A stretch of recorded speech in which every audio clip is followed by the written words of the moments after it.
안녕하세요. 임채현입니다. 오늘 수업은 오프라인 대면 수업으로 할 줄 알았는데 이게 바뀌어가지고 오늘 수업도 동영상으로 이렇게 녹화를 하고 있습니다. 아마 다음 주에는 대면 강의로 다시 바뀌지 않을까 싶은데 그것도 추가적으로 공지가 나와봐야 알 것 같아요. 아무튼 오늘은 동영상으로 강의 진행할 건데요. 지난 시간에 이 클라우드 컴퓨팅 하다 말았죠. 단점까지 다 살펴봤고요. 그 다음에 이제 클라우드 컴퓨팅 적용 사례에 대해서 살펴보도록 하겠습니다. 먼저 넷플릭스. 넷플릭스는 현재 클라우드 서비스를 사용을 해서 인터넷에서 전 세계를 대상으로 서비스를 제공하고 있어요. 그러니까 넷플릭스라는 회사 자체가 클라우드 서비스 제공자한테 서버를 할당받아서 거기에다가 영상을 올리고 그리고 개인 사용자가 넷플릭스 계정을 이용해서 영상에 접근하는 트래픽 같은 거를 넷플릭스라는 회사가 직접 감당하는 게 아니라 클라우드 서비스 제공하는 그 회사의 서버로 개인이 접속해서 넷플릭스 플랫폼을 IT 서비스를 이용하는 겁니다. 이 방식을 통해서 넷플릭스가 지금 거의 전 세계에서 가장 유명한 동영상 플랫폼임에도 불구하고 물론 유튜브는 제외입니다. 유튜브는 동영상 플랫폼이라기보단 크리에이터 플랫폼이라는 얘기가 더 와닿지 않을까요? 뭐 둘 다 동영상 플랫폼이라면 넷플릭스보다는 유튜브가 더 규모가 크긴 합니다만은 드라마나 영화와 같은 컨텐츠를 대상으로 한다면은 아마 넷플릭스가 가장 큰 플랫폼 회사가 아닌가 싶어요. 어쨌든 이 회사가 전 세계에서 지금 이렇게 많은 국가에 이게 2015년 자료인데 2015년 기준으로 지금 주황색만 서비스 되던 것이 2016년 들어가면서 아프리카 및 동유럽 그리고 아시아까지 전부 다 커버 가능한 정도로 서버가 확대됐단 말이죠. 정작 2010년에는 북미에서만 넷플릭스가 서비스 되던 반면에 전 세계적으로 이렇게 퍼져나가면서 만약에 넷플릭스가 클라우드 컴퓨팅을 도입을 안 했다면은 전 세계에서 발생하는 접속자의 트래픽을 과연 감당할 수 있었을까요? 힘들었겠죠. 감당하려면 어마어마한 규모의 서버를 넷플릭스가 자체적으로 보유해야 됐겠죠. 하지만 클라우드 컴퓨팅이라는 기술이 활성화가 되기 시작하면서 그리고 그 전에 DB 문제로 한번 자기네들이 서비스 중단이란 사태를 겪어봤기 때문에 2008년부터 클라우드 컴퓨팅을 도입을 해가지고 2015년에 모든 서비스를 클라우드로 전환을 하면서 전 세계로 이렇게 퍼져나갈 수 있게 되었다는 거죠. 자, 다음 사례도 한번 살펴볼게요. 이번에는 특정 회사는 아니고요. 게임 산업에 대한 얘기입니다. 여러분들 게임 좋아하시나요? 컴퓨터 게임이나 휴대폰 게임이나 이런 게임들 말이죠. 이 게임이라는 게 특히나 휴대폰 게임 시장 같은 경우에는 워낙에 개발하는 회사도 많고 그걸 서비스하는 회사도 많고 금방 생겨났다 금방 없어지기도 하고 이래요. 근데 이거를 게임을 개발할 때마다 서비스를 그걸 제공하기 위해서 온라인에 서버를 구축한다? 회사 내 데이터 센터를 구축해서 그 서버에다가 트래픽을 감당시킨다? 그러면은 이게 얼만큼 될지도 감당하기 힘들 수도 있고 또 이 게임이 예상보다 흥행이 안 될 수도 있고 예상한 것보다 훨씬 잘 풀려서 인기가 폭발할 수도 있고 그러면은 서버 사용량을 예측하기가 힘들거든요. 그러다 보니까 여러분들은 경험하지 못했을지 몰라도 아주 예전에는 온라인 게임들이 서버가 터져나가는 게 흔한 일이었어요. 뭐 지금 같은 경우에도 여러분들 혹시 로스트아크란 게임 아십니까? 로스트아크가 개발된 지가 몇 년이 안 됐죠. 근데 흔히 말하는 떡상을 해가지고 대기열이 발생해서 바로 접속을 못하는 그런 사태도 발생을 하기도 했어요. 이게 의미하는 바가 뭐냐면은 대기열이 생긴다 그리고 서버가 터져나간다 이런 것들은 자기네가 자체적으로 서버를 갖고 있고 접속자의 트래픽이 그 서버의 수용량을 초과해버렸다는 얘기거든요. 아무래도 게임 사용자 입장에서 유저 입장에서 아무리 게임이 재밌어도 그렇게 자주 서버가 터져나가고 한번 접속하려면 뭐 몇십 분에서 한 몇 시간까지 대기해야 되고 이런 게임은 인기가 떨어질 수밖에 없거든요. 그렇다고 그걸 대비해서 너무 서버를 크게 잡아놨다가 예상보다 인기가 없으면 그러면은 게임 개발비뿐만 아니라 서버에 투자한 비용까지 다 날아갑니다. 그래서 우리나라에서도 NC소프트, 넥슨, 넷마블 이런 회사들도 자체적으로 클라우드 환경을 구축해가지고, 그러니까 이 회사들은 자체적으로 큰 데이터 센터를 운용을 해가지고 그 데이터 센터에서 큰 데이터 센터 안에 여러 개의 게임을 클라우드 방식으로 서버를 할당해서 각 게임이 필요한 만큼 서버를 할당해줘가지고 서버가 터져나가는 거를 방지하는 이런 기술을 오래전부터 적용을 해왔고요. 그리고 모바일 게임들 같은 경우에도 우리나라 회사들이 아니더라도 많은 게임 개발 및 서비스하는 업체들이 클라우드 서버를 이용하고 있어요. 클라우드 서버를 이용하면 이제 게임이 인기 있는 만큼, 트래픽이 발생하는 만큼만 서버 임대료를 클라우드 사업자한테 비용을 지불하면 되는 거고, 인기가 없으면 그만큼 서버비에 대한 부담도 줄어들고, 단지 그 게임을 개발하는 데 소요된 개발비만 좀 손해보고 그칠 수가 있게 되겠죠. 그런 식으로 게임의 클라우드 컴퓨팅이 많이 이용이 되고 있고요. 또 다른 예로 들어봅시다. 우리나라 롯데카드. 롯데카드 같은 경우에도 말이죠. 2018년도에 일부 서비스를 클라우드 컴퓨팅 체제로 전환을 했습니다. 그 이후 2년 동안 트래픽, 즉 접속자가 혹은 이 서비스 이용에 대한 부하가 5배나 증가했지만은 전부 다 클라우드로 전환한 것도 아니고 이 써있는 홈페이지, 앱, 각종 페이 서비스 그리고 몇 가지 더 그것만 클라우드로 전환했음에도 불구하고 트래픽 5배 증가를 버텨내서 기존에 갖고 있는 서버로 버텨내고 요런 데 있는 클라우드는 뭐 트래픽이 얼마나 증가하든 이용료만 제출하면 되니까 한 번의 증설 없이 운영 비용을 40%나 절감을 했다고 합니다. 특히나 코로나 사태 이후 긴급재난지원금 이거 신청할 당시에 롯데카드를 이용해서 신청한 사람들은 서버가 터지는 거 없이 또는 대기 없이 바로바로 접속해서 서비스 이용이 가능했다고 합니다. 근데 정부 사이트나 아니면 다른 카드사 중 일부는 이런 클라우드 서비스가 도입이 안 돼 있는 상태라 막 대기 번호 막 몇천 번씩 걸리고 서버 터져 나가고 접속 안 되고 이런 게 허다했었죠.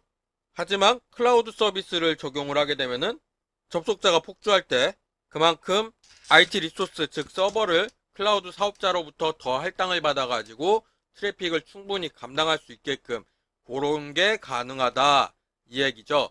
그리고 2020년 12월 이때 모든 카드 업무 서비스를 전부 다 클라우드로 전환을 했다고 합니다.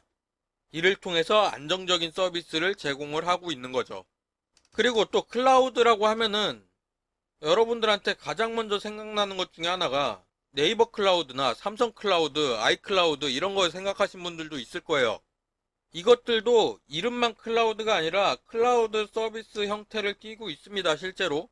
다만 지금까지 제가 앞서 얘기했던 것들은 주로 기업이 클라우드 서비스 제공자를 통해서 클라우드 서버를 할당받아서 사용하는 종류의 클라우드를 얘기했다면은 구글 드라이브, 네이버 클라우드, 원드라이브, 뭐 삼성 클라우드, 아이클라우드 이런 것들은 개인 사용자가 저런 대기업으로부터 서버의 일부를 빌려서 클라우드 공간을 내가 활용할 수 있는 방식이거든요. 그래서 저런 서버들의 공통점이 뭐냐면은 기본적으로 공짜로 쓸 수 있는 저장 공간 일부를 일반 사용자들한테 다 조건 없이 사용할 수 있게끔 해주고요. 그리고 월에 얼마씩 내면은 추가 공간을 내가 클라우드 서버로부터 할당받아서 추가 저장 공간을 온라인상의 저장 공간을 활용할 수 있는 서비스들이에요. 자, 어때요? 클라우드 서비스랑 똑같죠? 그 대상이 개인으로 넘어갔을 뿐이지 그 저장 공간, 즉 하드 드라이브나 SSD 이런 것들을 내가 컴퓨터에 직접 가지고 있는 게 아니고 대규모 서버를 가지고 있는 회사, 네이버가 됐던 구글이 됐던 뭐 삼성이 됐던 애플이 됐던 이런 데에다가 그 서버를 내가 빌려서 사용하는 거예요. 임대료를 내고. 이게 클라우드 서비스의 기본 개념인데 주로 이렇게 개인한테보다는 회사가 클라우드 서비스 제공자한테 서버를 할당받아서 IT 서비스를 일반 사용자한테 그 서버를 통해서 제공을 하는 그런 데 많이 사용되고 있다라는 거죠. 자, 그리고 또 뭐가 있는지 봅시다. BMW는 다 아시죠? BMW에서 제공하는 서비스인데요. 카라소라는 서비스, 카라소라고 읽는 게 맞는지는 잘 모르겠어요. 어쨌든 이거는 제가 IoT를 설명하면서 그리고 빅데이터를 설명하면서도 한 번씩 예를 들어드렸던 거의 현실판이거든요. 뭐냐면은 모든 자동차에 IoT 센서를 장착을 하고 그리고 그거를 수집해서 빅데이터로 분석을 할 수 있다면은 상당히 많은 일들을 할 수 있을 거다라고 제가 몇 차례에 걸쳐서 예를 들어서 설명을 드렸었어요. 근데 BMW에서는요, 그걸 실제로 시도하고 있습니다. 전 세계에서 모든 자동차의 차량 운행 데이터를 수집하고 분석한다면은 지금보다 훨씬 편리한 내비게이션이라든지 자율주행이라든지 이런 것들을 제공할 수 있을 거다라는 비전을 가지고 자기네 인기 모델, 주력 모델, 플래그십 모델이 주력 모델을 의미하는 겁니다. 그 주력 모델인 BMW 7 시리즈 최신 모델에다가 다양한 센서를 부착해서 현재 주행하는 차량에서 정보를 수집하고 있어요. 그 수집된 정보는 클라우드 서버에 저장이 되고요. 그리고 이거를 빅데이터 분석 방법을 통해서 분석을 하고 그거를 AI가 정보를 가공해서 다시 자동차에게 제공한다면 보다 안전하게 주행할 수 있게끔 하겠다. 이 개념을 실제로 실천을 해 나가고 있는 겁니다. 그 과정에서 이제 우리가 배웠던 IoT, 빅데이터, 클라우드가 모두 사용이 되고 있고 여기에 앞으로 배울 기술인 AI도 같이 사용이 되고 있고요. 그리고 이게 더 나아가면은 자율주행 자동차까지도 나아갈 수 있는 기술인 거죠. 근데 이 서비스에서 좀 주목할 만한 게 뭐냐면요. 기존에는 이런 클라우드 컴퓨팅을 제공하기 전에는 이렇게 방대한 규모의 서비스를 제공하기 위한 어떤 시스템을 구축하는데도 만만치도 않고 빅데이터로 분석하기도 어렵고 했었지만은 기술이 발전하면서 빅데이터 분석 기술도 생기고 클라우드 컴퓨팅 기술도 생기고 해서 클라우드 컴퓨터 서버에 내가 서버를 임대해서 사용할 수 있게 되면서 서버 구축하는 시간이랑 여러 가지가 단축이 되다 보니까 과거에는 이런 비슷한 종류의 서비스를 개발하는데 여긴 디자인하기 위해서라고 써놨지만은 실제로는 개발하고 적용시키기 위한 서버도 구축을 하고 적용을 시작하는 데까지 그거를 디자인하는 거라고 얘기를 하는 겁니다. 그런 과정을 하기 위해서 4년에서 5년 정도 시간이 걸렸다고 하는데 이 카라소인지 이거를 개발하는 데는 6개월 만에 개발했다고 합니다. 더군다나 4주에 한 번씩 그러니까 한 달에 한 번씩 신규 기능을 하나씩 추가를 하고 있다고 해요. 지난 시간에 설명드렸던 것 중에 있는데 기억나시는 분 있을지 모르겠어요. 서버를 새로 구축할 때 서버 컴퓨터라든가 이런 거를 한번 주문을 하면 3주 정도 걸려야 내가 받을 수 있다라고 말씀을 드렸었잖아요. 그런 시간이 있는데도 클라우드 컴퓨팅을 이용하기 때문에 신규 서버를 확장시킬 필요 없이 클라우드 제공자한테 확장 요청만 하면 되기 때문에 순수하게 개발 기간만 들어가기 때문에 한 달에 한 번씩 신규 기능을 추가할 수가 있게 되는 거죠. 만약에 그렇지 않고 온프레미스 방식을 통했다면은 여기에 3, 4주 정도가 추가가 됐겠죠.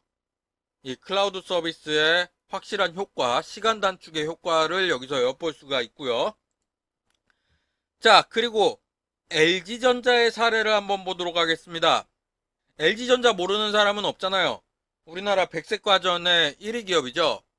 이 LG가전에서 생산하는 최신 전자제품들을 살펴보면요. 다 IoT 센서를 부착을 하고 있어요.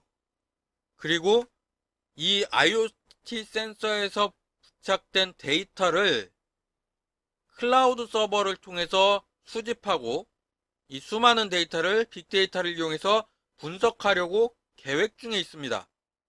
아직 모든 기기에 적용되진 않았을 건데 첨단 기기부터 그리고 비싸고 최신 모델일수록 IoT 센서를 탑재하고 와이파이도 탑재해서 출시를 하고 있는 걸로 저도 알고 있어요. 이미 LG전자는 2016년에 클라우드 센터를 설립을 했고 5천만 대가 넘는 스마트 TV를 관리하는 플랫폼도 구축을 해놨고요. 2017년에 이 LG전자 클라우드 센터 부장이 뭐라고 그랬냐면은 관리해야 하는 기기가 1,000만 대를 넘어가기 시작하면 서비스 규모 비대화에 따른 문제가 발생한다. 이게 뭐냐면은 자체적으로 서버를 증설하는 데는 한계가 온다는 얘기입니다. 인프라, 서비스 등 모든 것을 직접 개발하고 관리하는 것은 비용적 측면이나 시간적 측면에서 비효율적이다. 특히나 인프라, 서버를 구입하고 관리하는 그런 거를 인프라라고 합니다. 뭐 서버뿐만 아니라 네트워크 환경이라든가 이런 것도 포함되고요. 그거를 직접 자기들이 하는 게 비효율적이다. 비용 측면에서든 시간 측면에서든. 그래서 LG전자는 AWS처럼 이미 구축되어 있는 플랫폼을 활용을 했다라고 하는데 AWS가 뭐냐면은 이것도 클라우드 서비스 제공자예요. 이 AWS에 대해서는 뒤에서 다시 말씀을 드릴게요. 아무튼 이런 클라우드를 활용하면 기업은 핵심 비즈니스 역량에만 집중하고 인프라에 낭비되는 시간을 절약할 수가 있다라고 이미 2017년에 얘기를 했습니다. 그 이후에도 많은 시도를 하고 지속적으로 도입을 하고 있겠죠. 자, 다른 사례 또 보겠습니다. KBS, 우리나라 공영방송이잖아요. 이 KBS도 트래픽이 터져나갈 때가 있습니다. 여기 적절한 사례가 있죠. 2016년에 경주 지진, 올림픽, 월드컵, 태양의 후예, 이런 시청자 관심 많이 받는 이벤트가 발생할 때마다 서버가 감당하기 어려울 정도의 트래픽을 경험한다는 겁니다. 예를 들어서 KBS 드라마 태양의 후예 방영 시간대에는 평소 시간 대비 4배에서 5배 정도의 트래픽이 몰리기도 했다고 해요. 그럼 4배에서 5배가 되는 트래픽을 견뎌내려면은 평상시에는 20에서 25% 정도밖에 사용량이 안 나오는 서버를 가지고 있어야 4배, 5배 트래픽이 몰려도 터지지 않고 버텨낼 수가 있다는 얘기죠. 얼마나 비효율적이에요. 그래서 KBS에서 2017년도부터 클라우드 서비스 도입을 시작했고 2018년 8월에 자체적으로 운영하던 서버 300대를 모두 클라우드로 이관하고 기존의 데이터 센터, 그러니까 서버 갖고 있던 그거를 관리하던 센터를 폐쇄를 했다고 합니다. 그래서 2018년에 아시안게임에서 트래픽이 몰리더라도 한국의 주요 경기가 있는 날에도 클라우드 서비스를 이용하고 있기 때문에 별다른 이슈 없이 안정적으로 서비스를 제공할 수가 있었다. 그러면서 KBS 디지털 미디어국 부장이 한 얘기는 기존 인프라 환경에서는 아시안게임 같은 큰 이벤트를 위해서 장비를 단기간으로 임대해서 서비스했다. 장비라고 하면 이제 서버 컴퓨터 같은 거죠. 트래픽이 이렇게 몰리니까 이때만을 위해서 장비를 추가적으로 서버 컴퓨터 같은 거를 임대해서 사용을 했다. 그 얘기입니다. 하지만 클라우드 환경에서는 몇 번 클릭을 통해서 이거를 임대하는 거를 물리적인 장비를 임대하는 게 아니라 온라인상에서 서버 공간을 클라우드 서비스 제공자로부터 할당을 받아가지고 이 모든 작업을 할 수가 있습니다. 그리고 그런 자원, 네트워크 자원, 서버 자원, 그런 IT 자원 이런 거를 사용한 시간만큼만 과금하기 때문에 이벤트성 서비스, 아시안게임이나 월드컵이나 올림픽이나 이런 거 얘기하는 거죠. 이거에 대해서 기존 대비 약 50% 이상의 비용 절감이 가능하다. 이렇게 얘기를 하고 있습니다. 확실히 이런 사례들을 보면 클라우드 서비스가 어느 정도의 효용성을 가지고 있는지 알 수가 있겠죠. 그래서 이제 나오는 회사가 있는데 그게 AWS라는 회사입니다. 이 AWS가 뭐냐면요. 아마존 웹 서비스라는 이름의 줄임말입니다. 아마존 다들 아시죠? 거의 우리나라로 따지자면 쿠팡하고 비슷한 위치라고도 볼 수가 있을 것 같은데 전 세계적으로 가장 큰 그런 온라인 물류 회사입니다. 아마존이.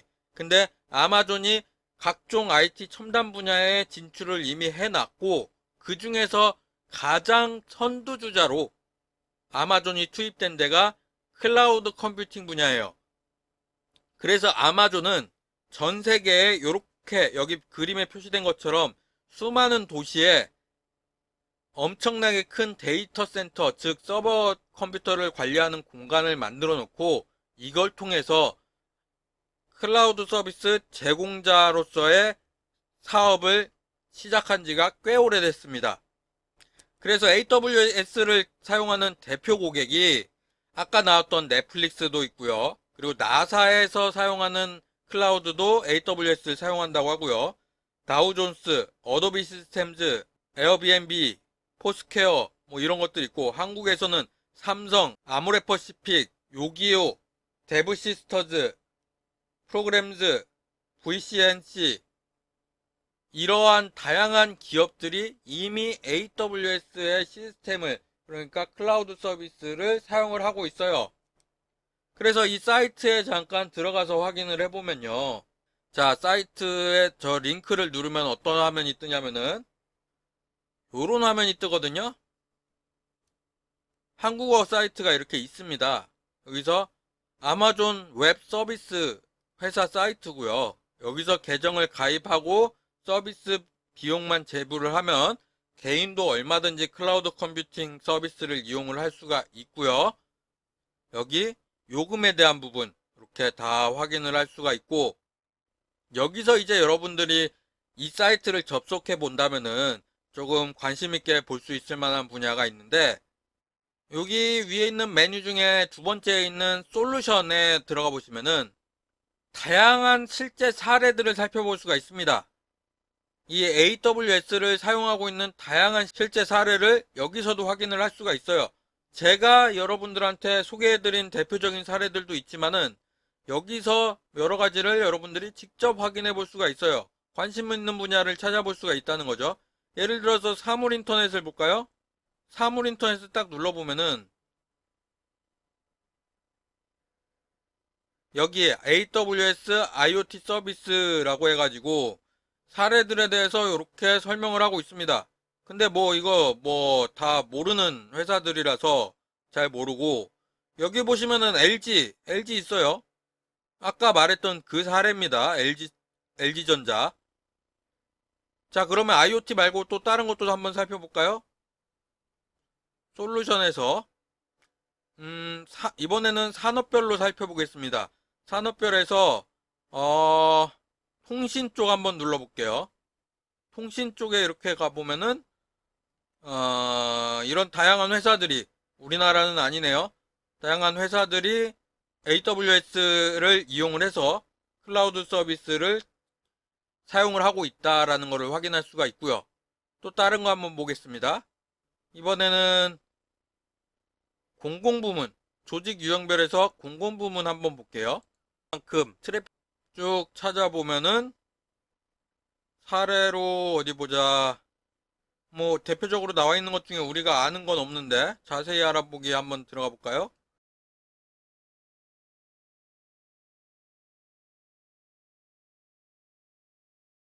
여기 넷플릭스도 나오네요.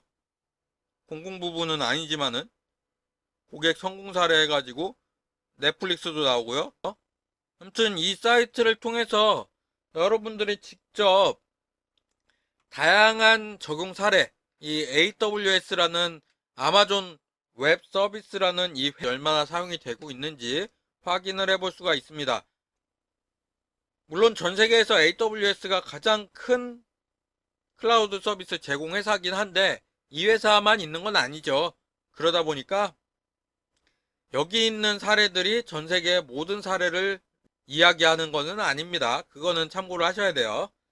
어찌됐든 이 정도까지 하면은 이제 사례도 다 살펴봤는데요. 클라우드 컴퓨팅은 이 정도로 하고 다음 주제인 AI로 넘어가 보도록 하겠습니다.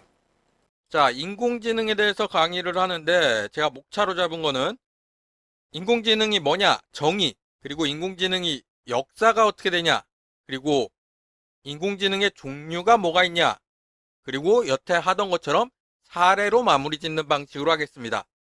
역사라고 해봐야, 인공지능의 역사라고 해봐야 뭐 그렇게 자세한 내용 안 들어가 있어요. 어차피 인공지능이라는 걸 인공지능 종류가 이번 강의의 핵심이지 역사는 그냥 이렇다라는 정도만 이해하고 넘어가시면 돼요. 아무튼 강의 시작해 보도록 하겠습니다. 인공지능이 뭐냐라고 했을 때 이 그림을 떠올리는 사람이 있을 거예요. 인터넷에서 거의 밈화돼가지고 인공지능에 대해서 흔히 말하는 짤방으로 가장 많이 사용되는 그림이 이거죠. 근데 인터넷에서 이 그림이 거의 개그 요소로 취급을 받아가지고 사람들한테 많이 웃음도 주고, 뭐 웃음이 아니라 이미 질려가지고 별로 감흥도 없는 사람도 대부분이겠지만은 어쨌든 그런 용도로 소비되기에는 저는 이 그림이 가진 가치가 상당히 높다고 생각을 하는 사람입니다. 왜냐면은 인공지능이 뭔지 뒤에서 차근차근 더 설명을 하긴 할 거지만은 인공지능의 최초 목표가 사람만큼 혹은 사람 이상의 판단을 하고 생각을 하고 지적인 능력을 가진 프로그램 혹은 컴퓨터를 얘기하는 게 인공지능이거든요. 근데 이 사진 어떻습니까? 사람이 아닌 건 확실하죠. 누가 보기에도 로봇이에요. 근데 마치 사람과 비슷한 외양을 하고 있고 표정도 있는 것 같고 더군다나 우리가 흔히 생각하는 로봇이라면은 저런 자세를 취할 이유가 없어요. 저런 사람 같은 자세를 취하고 있는 로봇, 인공지능을 나타내는 데 있어가지고 이 그림만큼 잘 표현된 게 많지 않다고 생각합니다. 뭐 물론 더 유명한 인공지능도 있죠. AI라는 영화에 나온 것도 있고 터미네이터도 어떻게 보면 인공지능의 일종이고 뭐 그 외에도 매트릭스라든가 각종 컴퓨터나 어벤져스에 나오는 아이언맨의 친구 자비스라든가 워낙에 유명한 인공지능은 많습니다. 그 인공지능에 대해서 오늘 강의를 해보려고 해요. 자, 그럼 인공지능이 뭐냐? 인공지능의 어원부터 따져보면은 Artificial Intelligence가 인공지능 AI거든요. Artificial이 사전에 찾아보면 인공의, 인조의, 인위적인 이런 뜻을 갖고 있고요. Intelligence는 지능, 정보 이런 뜻을 가지고 있습니다. 자, 그럼 이걸 합쳐보면은 인공적으로 만들어진 정보 혹은 인공적으로 만들어진 지능 이게 인공지능의 단어의 뜻입니다. 이 인공지능을 직접 언급하지는 않았지만은 인공지능에 대해서 유명한 말을 한 사람이 한 명 있어요. 여러분도 다 아는 사람이에요. 알버트 아인슈타인. 아인슈타인 모르는 사람 없잖아요. 아인슈타인이 뭐라고 그랬냐면은 컴퓨터는 놀랍게 빠르고 정확하지만 대단히 멍청하다. 사람은 놀랍게 느리고 부정확하지만 대단히 똑똑하다. 이 둘의 힘을 합치면 상상할 수 없는 힘을 갖게 된다. 이렇게 알버트 아인슈타인이 얘기를 했어요. 이 말이 의미하는 바가 뭐냐면요. 컴퓨터라는 게 여러분도 다 아시겠지만은 컴퓨터가 됐든 아니면은 스마트폰이 됐던 스마트폰도 일종의 컴퓨터라고 볼 수가 있겠죠. 다만 컴퓨터라고 했을 때 우리가 흔히 떠오르는 데스크탑이나 노트북의 형태가 아닐 뿐이지 안에 작동하는 방식은 컴퓨터랑 똑같습니다. 어쨌든 그 컴퓨터 혹은 스마트폰, 노트북, 뭐 데스크탑 이런 것들은 사람이 어떤 명령을 딱 입력했을 때 정말 놀랍도록 빠르고 정확하게 그거에 대한 답을 찾아냅니다. 물론 컴퓨터가 아는 범위 내에서 말이죠. 사람도 그렇지만 컴퓨터도 모르는 건 몰라요. 근데 차이가 나는 점은 사람은 똑똑하기 때문에 스스로 생각을 할 수 있고 스스로 학습을 하고 지식을 늘려나가고 모르는 답이 있으면은 그 답을 찾기 위해 노력할 수 있는 혹은 스스로 질문을 생성해낼 수 있는 게 사람입니다. 반면에 컴퓨터는 입력된 거밖에 못해요. 입력된 질문에 대한 답을 빠르게 낼 수 있지만은 그거는 어디까지나 그 컴퓨터가 알고 있는 답이어야 하고 그 알고 있는 답이라는 거는 누군가가 이미 그 컴퓨터에 입력해둔 값입니다. 그런 의미에서 컴퓨터는 스스로 사고한다거나 스스로 뭔가를 찾아낸다거나 스스로 발견해낸다든가 이거를 종합했을 때 스스로 생각하지 못한다. 그래서 아인슈타인은 컴퓨터 보고 대단히 멍청하다. 이렇게 얘기를 했던 겁니다. 그리고 이러한 관점에서 컴퓨터가 지능을 가진다면, 컴퓨터가 사람만큼 똑똑해질 수 있다면, 그런 가정에서 출발한 게 인공지능이에요. 그러면 인공지능을 보다 학문적으로는 뭐라고 정의해놨는지 한번 볼게요. 2004년 논문에서 존 MC 카티? 이렇게 읽는 게 맞나? 미국 사람들 저런 이름은 읽기가 좀 힘든 것 같아요. 맥카티라고 읽어야 되나? 아무튼 간에 저 사람이 2004년에 논문에서 AI를 두고 지능형 기계, 특히나 지능형 컴퓨터 프로그램을 만드는 과학이자 공학이라고 얘기했습니다. 그리고 사전에 따르면 인공지능은 기계로부터 만들어진 지능을 말하고요. 컴퓨터 공학 중에서는 이상적인 지능을 갖춘 존재 혹은 시스템에 의해 만들어진 지능, 즉 인공적인 지능을 뜻합니다. 더 넓은 의미에서는 그런 지능을 만들 수 있는 방법론이나 실현 가능성까지 연구하는 과학 분야 전체를 의미하는 게 인공지능이라고 얘기를 할 수가 있어요. 다르게 얘기하면 인공지능이란 인간의 학습 능력과 추론 능력, 지각 능력, 자연언어 이해 능력 등을 컴퓨터 프로그램으로 실현하는 기술, 컴퓨터가 인간의 지능적인 행동을 모방할 수 있도록 하는 것이 인공지능이다. 요렇게 정의를 내리기도 합니다. 그리고 인공지능과 함께 같이 나오는 용어들이 몇 가지 있는데 그 중에 대표적인 것만 용어를 한번 정리하고 갈게요.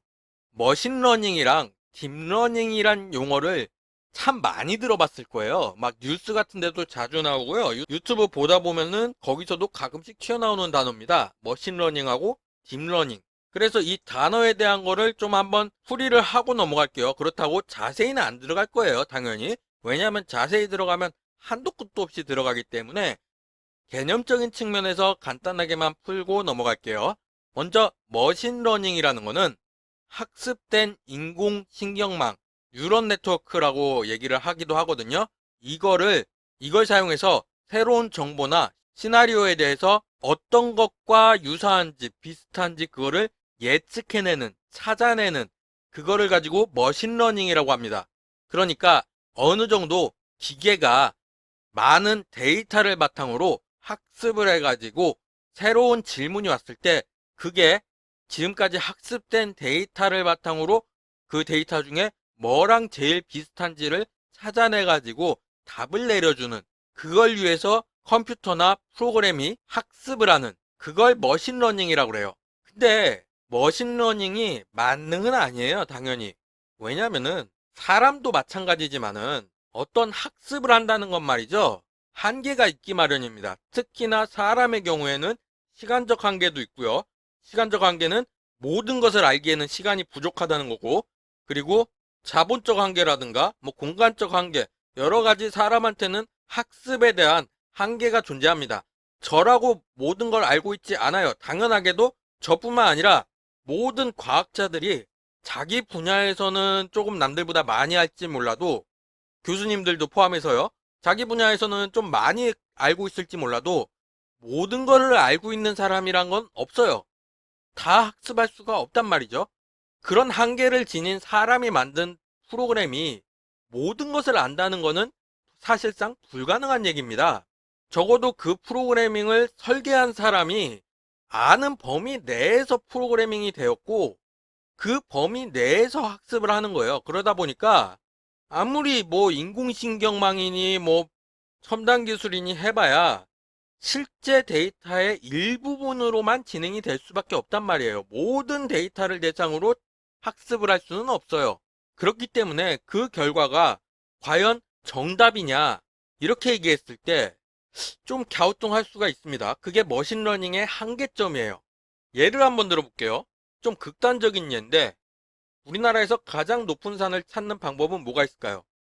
지금에야 인터넷 가보면 산별로 높이 다 나와 있고 이미 측량이 끝나가지고 우리나라에서 제일 높은 산 어디고 뭐 전 세계에서 제일 높은 산 어디고 심지어 화성에서 제일 높은 산이 얼마고 또 화성에서 제일 깊은 골짜기의 깊이가 얼마고 이런 것까지 다 조사가 돼 있는 시대예요. 근데 조선시대쯤으로 생각을 해보자고요. 조선시대에 어떤 사람이 우리나라에서 제일 높은 산이 과연 어딘지, 그게 높이가 얼마 되는지 알고 싶어졌다고 생각을 해봅시다. 그럼 그 사람한테 방법이 뭐가 있을까요? 제 생각에는 주변에 있는 산부터 시작해서 가장 높아 보이는 곳을 직접 가보는 겁니다. 그리고 거기보다 높은 데가 있는지 찾아다니는 거죠. 그러면은 적어도 그 사람이 가본 한도 내에서는 제일 높은 산을 찾을 수가 있어요. 근데 그 사람이 우리나라에 있는 모든 산을 돌아다녀 봤는지도 알 수가 없고, 또 우리나라에 있는 모든 산을 돌아다녔다고 해도 전 세계로 범위를 확대하면은 답을 내릴 수가 없습니다. 이런 식으로 학습에 대한 데이터가 많으면 많을수록 점점 오차는 줄어들고 정확한 값에 가까이 다가갈 수는 있겠지만은, 전에 빅데이터 얘기를 했었죠. 컴퓨터는 데이터를 대상으로 학습합니다. 근데 빅데이터에서 말한 것처럼 데이터의 양이 기하급수적으로 늘어나고 있어요. 그거를 컴퓨터가 전부 다 학습하는 거는 무리라는 거죠. 딥러닝이라는 기술이 나오기 전까지는. 여기서 딥러닝이 튀어나옵니다. 딥러닝이라는 게 빅데이터랑 같이 출발을 했어요. 빅데이터가 어떻게 발전했는지는 저번에 말씀을 드렸었죠. 하드웨어 성능도 발전하고 소프트웨어적인 성능도 발전하고 필요에 의해서 발전을 해 나갔다라고 말을 했잖아요. 그렇게 빅데이터가 발전을 하기 시작하니까 기존에는 컴퓨터의 용량의 한계라든가 시스템의 한계, 하드웨어적 한계, 이런 것들을 극복하지 못하면 머신러닝에는 한계가 있을 수밖에 없고 오류가 있을 수밖에 없다라는 게 정론이었는데, 빅데이터와 함께 딥러닝이 딱 나오기 시작하면서, 그리고 클라우드 컴퓨팅처럼 대용량의 서버라든가 아니면 IoT처럼 수많은 기기를 연결한다든가, 그리고 빅데이터 처리 방법으로 인해서 엄청난 양의 데이터를 동시에 분석할 수 있는 방법이 생겨남으로 인해서 컴퓨터도 기존의 머신러닝이라는 태생적인 한계, 데이터 처리의 한계를 뛰어넘어서 정말 어마어마한 데이터에 대해서 학습을 하고 훨씬 더 오류를 줄이고 진실에 가까운 정보를 학습할 수 있도록 발전이 된 겁니다.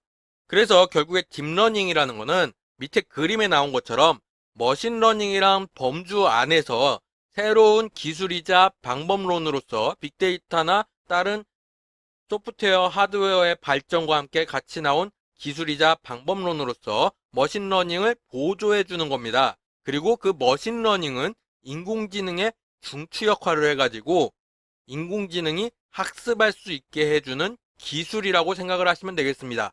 물론 이거를 뭐 딥러닝에서 깊이 들어가면 뭐가 어쩌고, 뭐 뉴럴 네트워크가 어떻고, 머신러닝이 어떻고, 이렇게 들어가기 시작하면 한도 끝도 없이 들어가기 때문에 거기까지는 안 가고 적당히 이 수준에서 커트하도록 할게요. 어쨌든 대충 그런 머신러닝하고 딥러닝이 뭔지는 아시겠죠?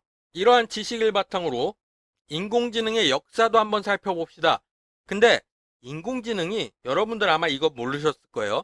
생각보다 인공지능이 엄청 오래된 기술이에요. 물론 막 선사시대나 조선시대 이 정도급 그건 아니고, 머신러닝이란 용어 자체가 1950년대부터 나왔습니다. 이미 그때 당시는 컴퓨터도 그렇게 발전하기 시작하지 않고 컴퓨터라는 개념이 이제 막 등장하기 시작한 시기부터 인공지능에 대한 개념이 제시되기 시작했어요. 그 최초의 인공지능에 대한 개념은 1940년대 후반서부터 수학자나 철학자, 공학자, 경제학자, 심리학자 등 다양한 영역에 있는 과학자들이 인공적인 두뇌에 대해서 생각을 하기 시작한 거죠. 그리고 1950년도에 사람과 대화를 하면서 그 대화 상대가 사람인지 기계인지 구별할 수 없을 정도로 대화를 잘 이끌어낸다면 이것은 기계가 생각을 하고 있다는 근거가 될 수 있다. 이러한 내용의 글을 쓰면서 본격적으로 인공적인 두뇌에 대한 개념이 잡혀나가기 시작했고요.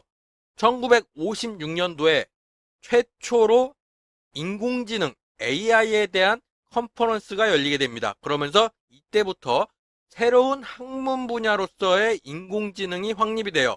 참고로 컨퍼런스가 뭐냐면은 우리말로 굳이 번역을 하자면 학술 대회 정도로 볼 수가 있는데요. 특정 분야에 연구하는 사람들이 모여가지고 자기는 이런 연구하고 있다, 너는 어떤 연구하고 있냐 서로 발표를 해가지고 학술적인 교류를 이루는 거를 컨퍼런스 혹은 학술 발표 대회, 학술 대회 뭐 이렇게 얘기를 하기도 합니다. 아무튼 1956년에 최초의 AI에 대한 컨퍼런스가 열리면서 학문 분야로 주목을 받기 시작했어요. 이때 개념상의 AI는 컴퓨터를 활용을 해가지고 만약에 사람의 뇌와 유사한 혹은 같은 역할을 하는 기계를 만들 수 있다면은 그 컴퓨터는 생각이라는 걸 할 수 있지 않을까. 요렇게 처음에 개념이 제시가 되었어요. 왜냐면은 그 당시 신경학 쪽에서는 실제로 뇌가 뉴런으로 이루어진 정기적인 네트워크라고 보았기 때문입니다. 뭐 지금도 저렇게 보는 사람도 있는데 뭐 이쪽은 자세히 얘기하면 또 복잡해지니까 그냥 그 당시에는 그렇게 얘기하는 게 정론이었고 그럼 그거를 컴퓨터 회로로도 구현할 수 있지 않을까라고 출발을 했었습니다. 상당히 오래됐죠. 1950년이라고 하면은 벌써 70년 전부터 인공지능이라는 개념이 생겨나기 시작했다는 거예요. 그러면은 이때 처음으로 인공지능이란 개념을 떠올린 학자들은 무슨 생각을 했을까요? 아마 모르긴 몰라도 산업혁명에 기계가 등장하는 것만큼의 충격이었을 겁니다. 사람이 아닌데 기계가 사람만큼의 지적 능력을 가지고 사람을 대신해서 생각을 해주고 일을 할 수 있다? 이거에 대해서 상상만 해도 흥분이 가시지 않았을 거라고 생각이 돼요. 근데 문제는 거기서부터 출발을 합니다. 과학자들이 그렇게 너무 상상의 나라를 펼친 나머지 학자들 사이에서뿐만 아니라 학자들을 지원하는 단체나 아니면은 일반인들 사이에서도 인공지능이라는 단어가 퍼져나가고 이거의 가능성이 보여지면서 어마어마한 관심을 받게 됩니다. 그래서 1956년도부터 1974년 정도까지 이때가 인공지능의 최초의 황금기라고 불려지고 있습니다. 이 시기에 컴퓨터 프로그래밍을 통해서 만들어진 것들이 이미 대수학, 막 사람이 몇 시간씩 붙잡고 있어야 겨우 풀까 말까한 그런 문제들, 혹은 며칠이 걸리는 문제들을 프로그램은 그보다 훨씬 적은 시간 안에 풀어낼 수 있었고, 또 기하학 정리에 대해서 사람이 풀 수도 있지만 사람이 푸는 거에 대한 힌트 같은 것만 던져줘도 프로그램이 그 힌트를 이용해서 기하학 정리를 증명해낼 수 있는, 그리고 영어를 모르는 채로 시작한 프로그램이 영어를 학습해서 영단어를 이해하는 그런 정도의 프로그램이 이미 이 당시에 만들어졌어요. 그럼 관련한 과학자들이 얼마나 흥분했겠어요.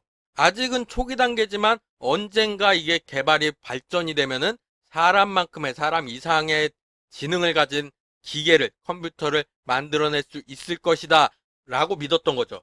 그래서 막 58년에 최초의 인공지능 프로그램, 67년에는 학습을 하는 컴퓨터 이런 것들을 만드는데 성공을 했어요. 근데 문제가 터집니다. 무슨 문제냐면 이 과학자들이, 이 AI 관련한 과학자들이 너무 상상의 나라를 핀 거예요. 그래가지고 막 이런저런 이론도 쏟아지고 이렇게 하면 될 것이다, 저렇게 하면 될 것이다 막 격렬하게 토론하고 했는데 이걸 실제로 구현할 기술력이 안 받쳐주는 겁니다. 컴퓨터 기술이, 하드웨어적 기술이 그 이론을 못 따라가기 시작한 거예요. 그래서 상대적으로 간단한 문제를 풀려고 해도 엄청난 규모의 슈퍼컴퓨터 그런 게 필요하고, 이때까지는 머신러닝이니 딥러닝이니 이런 개념이 없었기 때문에 머신러닝도 아까 문제가 있다고 했는데 그보다 낮은 수준의 개념만으로는 사실상 인간만큼의 지능을 꿈꾼다는 거는 거의 꿈만 같은 얘기였기 때문에 이 AI 기술의 장래성을 보고 투자했던 사람들이 슬슬 손절을 하기 시작합니다.